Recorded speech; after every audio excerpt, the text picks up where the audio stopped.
Santa Claus, it's very mean to call him fat. We don't call him fat, actually. We call him jolly. This is a word that means that he's always in a really good mood. He actually has a special laugh. He always says ho ho ho, and that's his way of laughing. He's got rosy cheeks, always in a good mood, so he's jolly. But jolly you use for people who have a big stomach.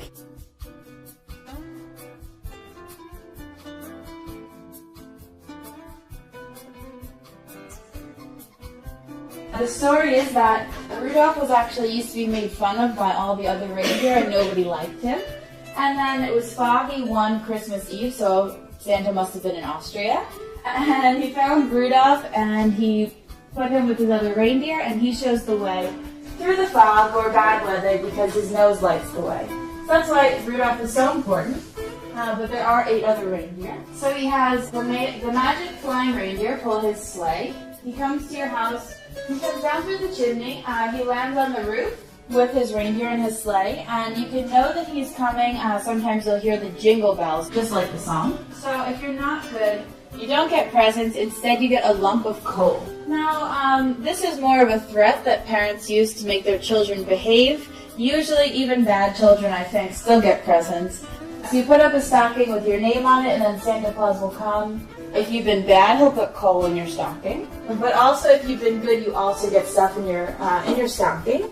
Usually stuff like sweets, maybe gift cards, jewelry, something like that. Little presents. I always like to open my stocking first and save the big, good presents for last.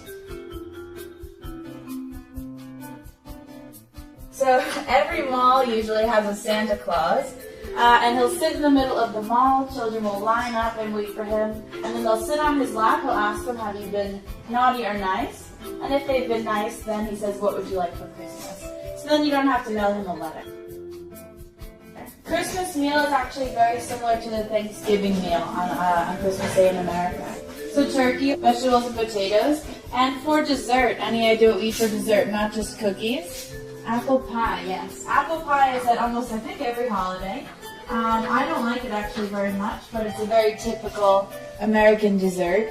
Apple pie is something you'll find at a lot of American holidays. There's all different types of pie. At Thanksgiving, we talked about pumpkin pie.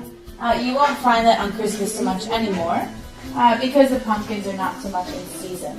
But sometimes chocolate pudding pie or things like that, you can find all different types.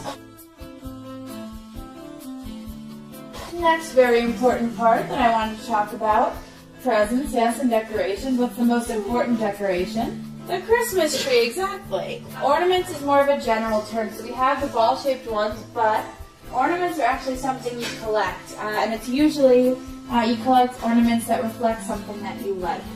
For example, since I was really, really little, my family got me Barbie ornaments, and even though I'm grown up now, they still buy me Barbie ornaments because it's tradition. And even though I don't really want Barbie ornaments anymore, it's the tradition and that's what I collected since I was little, and that's what I'm stuck with. Next very important part that I wanted to talk about, which is the Christmas tree. And what goes under the tree? Presents, of course, very important. What other decoration might you put underneath the tree for Christmas? It's called a nativity scene. And the nativity scene is with Jesus, Mary, and Joseph, and the animals and the kings. Jesus in the manger, it's called. We also do this in America, but there's some stuff we put under our tree other than presents. First of all, we usually put kind of a rug, but we call it a tree skirt. And you do this to protect your floor from being covered in the pine needles, all the leaves from the tree. Sometimes people like to decorate the tree skirt, so it's not just useful, it's pretty. Any idea what we put on the tree skirt? So maybe a toy train that goes around.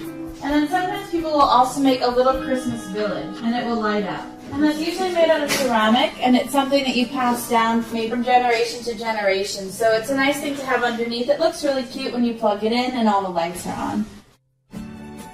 So have a very Merry Christmas. I won't see you guys until afterwards, and a Happy New Year.